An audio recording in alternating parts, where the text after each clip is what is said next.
And there are so many theories about this. We are bombarded with this.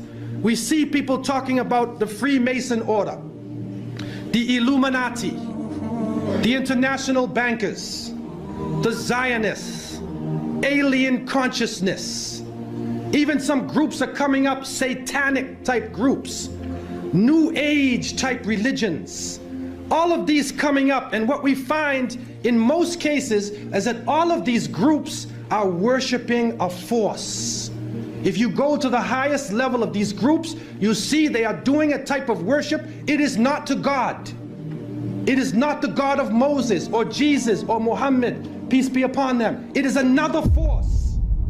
And they are worshiping this force. They are seeking and taking strength out of this force.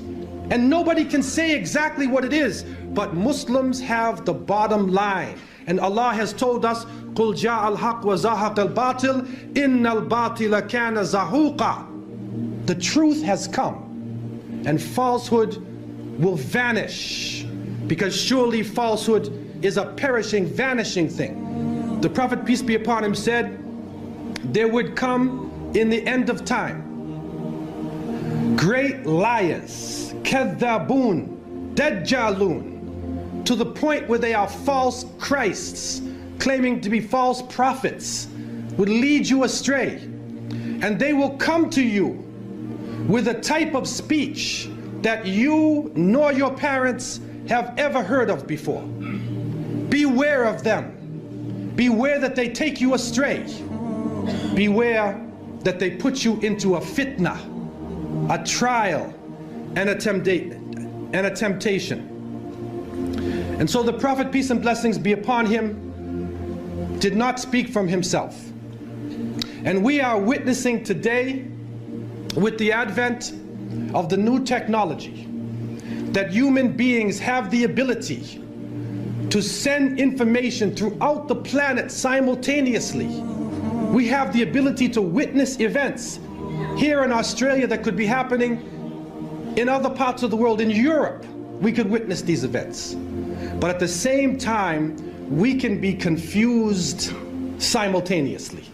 The whole world can be lied to at once. And they have the ability to twist around, to develop, to put together images and sounds, and to develop this story, which, although it is not true, appears to be true.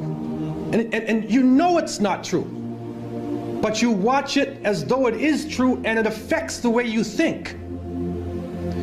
And so, as the Prophet, peace be upon him, said, Sadaqa Rasulullah alayhi salatu wasalam, they will come to you with a type of speech that you nor your parents have ever heard of before. You have never heard this thing before. Sadaqa Rasulullah alayhi salatu wasalam. The masses of the people become helplessly preoccupied. Their lives are now bombarded with a series of cultural events. And these cultural events start to become the most important things in their lives. The World Cup, the Major League Series, the rugby, the cricket, the hockey, the tennis. Whatever the sport may be, we see whole nations coming behind sports. And the national heroes become sporting people. Even in Saudi Arabia, even in our own Muslim countries, the national heroes are now the soccer players. Who kicks the little ball inside of a net? He becomes the hero of the nation when people are dying on the ground. But yet we become preoccupied with this. And it becomes a type of indoctrination happening to us. And with the use of powerful music playing on our emotions, with videos now being taken to the furthest extremes in the planet, people's thinking processes are changing. People are now in love with the superheroes, even confused about their own identity, trying to change themselves, change the color of their hair, change their eyes, change the way they dress, change the way they talk, on a global level. And then we see drug addiction reaching a point that humanity has never seen before. And after traveling to over 36 countries, looking at the Muslims and being with them, I have found that in all of the communities that the young people are being confused with drugs. It is pouring into our countries. No matter what form it takes, cocaine, LSD, psychedelic, depressants, put you up, put you down, confuse you, but create a false world and give you a false dependence so that you become dependent on the chemical. You forget about Allah. Your God becomes the pusher. Your God becomes the chemical. And so creating this dependency amongst the masses of the people. And then we see lethal social diseases being spread. And it is said that in southern Africa, and Allah knows best what this really is, but they say that in some parts of southern Africa, 1 out of every 4 people is HIV positive. Then we see the planet malfunctioning. We're supposed to be rising in technology. Our life is supposed to be getting better, but the very planet that is created in order to serve us is malfunctioning. The air is becoming polluted. The water is becoming polluted. The animals are dying. They are cutting down the rainforests. They are destroying forms of life. And now we are getting strange forms of cancer.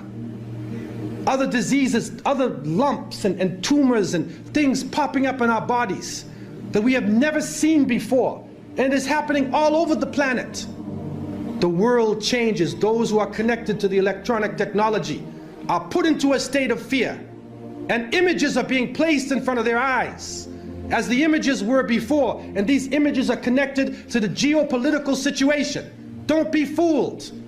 And we, the innocent people, trying to look at the world and trying to understand what is going on, we see everything is moving toward one world state, one world police force, one world bank, and one world unelected elite that rules over us not based upon the will of the people or democracy, but rules over because of control of the bank, control of the economy and the flow of the money, which is changing every day, changing from gold and silver to paper to plastic. And now they are trying out chips. They're putting chips in somebody's head. They tried it in Florida. And if you can take anything from me, don't ever let anybody put a chip inside of you. Don't let them do it to you, man. A microchip. And they say, no, it can do you a lot of good. If you're diabetic, it will say you're diabetic. But the problem we're facing is, what else can happen with that chip? What else can be done to the chip? Your emotions could be controlled. Your mind could be controlled. You could even be killed. Wal-iyadu billah. And so the Quran and the Hadith, the revelation gives the Muslim the bottom line. And we need to work from the bottom line up, instead of from the confusion to the bottom line. And when we go to the bottom line, we find that the Quran talks about in the beginning of time, when Allah subhanahu wa ta'ala had created the creations, and then He created Adam alayhi salam. And He turned to His angels, and amongst the angels was a jinni named Iblis. May Allah protect us from him.